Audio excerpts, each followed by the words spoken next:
احنا ليه مش عايزين ننضف يا جماعه لو سمحتوا؟ احنا ليه مش عايزين ننضف؟ دايما تقولوا نفسنا الزمن الجميل يرجع تاني. الزمن الجميل هيرجع ازاي واحنا جوانا اسود؟ احنا اللي مش عايزين الزمن الجميل يرجع، احنا اللي مفيش في ايدينا قوة نعرف نرجع الزمن الجميل. الزمن الجميل ده يا جماعة عشان نرجعه لازم ننضف من جوانا، لازم نبقى عندنا عفة نفس. ده أنا عامل القنوات دي لوجه الله الكريم، أقسم من رفع السماء بدون عمدان وثبت الأرض إن عامل القنوات دي لوجه الله، وقلت لو جالي رزق منها هطلعها كله وهنفقه كله لوجه الله الكريم، لأن أنا راجل شغال بدراعي وشغال بعرق جبيني واللهم لك الحمد مستور وشبعان. فانتوا بتقولوا يعني ليه يا ابراهيم بتقول الكلام ده؟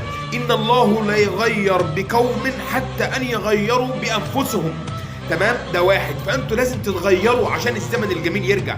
انا لما بطلب منكم لايك وشير وكومنت واشتراك في القناه ما بترضوش تعملوا الكلام ده.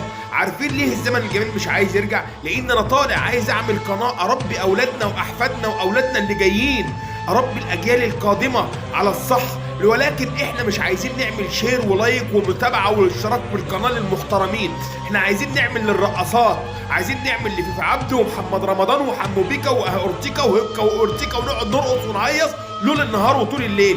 يا جماعه انا قلت لكم عايزين القناه دي تكبر وشيروا الفيديو لو سمحتوا، وعايزين وقلت لكم كذا مره عايزين نعمل تصويت على اعلى مستوى بقفل التيك توك، بقفل منصه التيك توك من مصر للابد.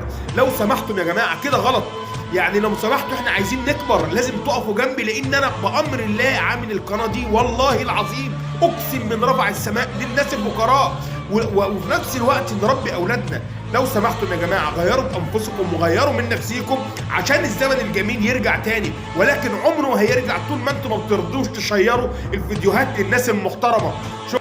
وشكرا. وسامحوني يا جماعه اذا كنت انفعلت، لازم نشير القناه ولازم نعمل متابعه على القناه يا جماعه عشان تكبر ويوصل لكم كل جديد، ونعلم احفادنا ونعلم اطفالنا على الوقار والاحترام.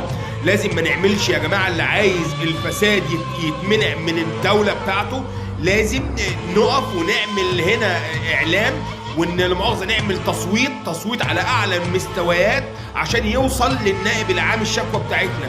واولا، ثانيا ان شاء الله باذن الله عايزين نعمل تصويت بقفل التيك توك للابد من الدوله المصريه، نعمل ايقاف للتيك توك. السلام عليكم ورحمه الله وبركاته. سامحوني انا اسف، بعتذر عن الانفعال.